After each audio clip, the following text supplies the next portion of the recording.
Good days mga lods, for today's video tuturo ko nga sa inyo kung paano nga ba mag-upgrade ng Rune and Charm. So saan nga ba makukuha yun dito sa my shop?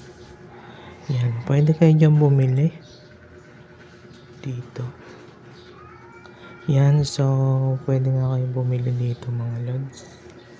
Yan, so kailangan nyo lang ng ito, ng scrap material, no? So kada ano nyo nga dito,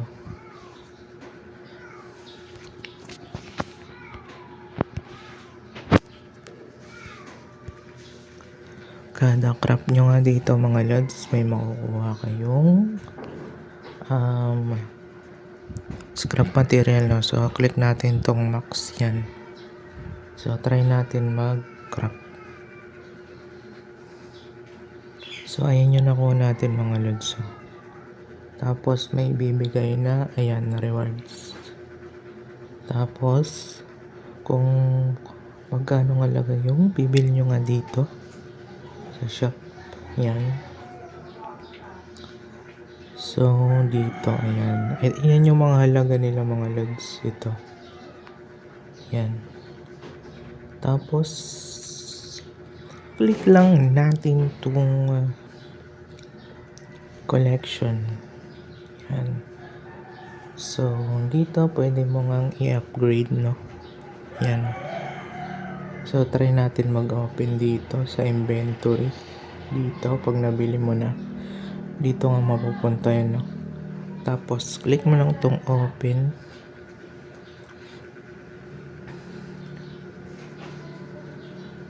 Halimbawa ito mga lods, ito yan, dahil may bis tayo, so click lang natin tong max yan, tapos collect, tapos back natin, tapos dito sa may yan, click lang natin tong upgrade ito, yan, upgrade, tapos click lang natin tong max. So max yan, tapos click upgrade at upgrade. Sa mistake nga pala dito ron mga lods, no, may bayad yon, is 50 SLP nga mga lods, no. Tingnan natin dito sa may ayan. So paano nyo nga ba ilalagay? Kuwari yan, click nyo lang dyan, tapos click nyo lang tong yan. So ayun, level 2 na yung inyong runes nga dito. At ang saga dito is level 3 nga mga lods, no? Or 3 star nga mga lods. So pwede ka nga rin pala dito makakuha ng pre-daily, no? Claim nyo lang mga lods. Click nyo dito sa may login. Eto, calendar yan.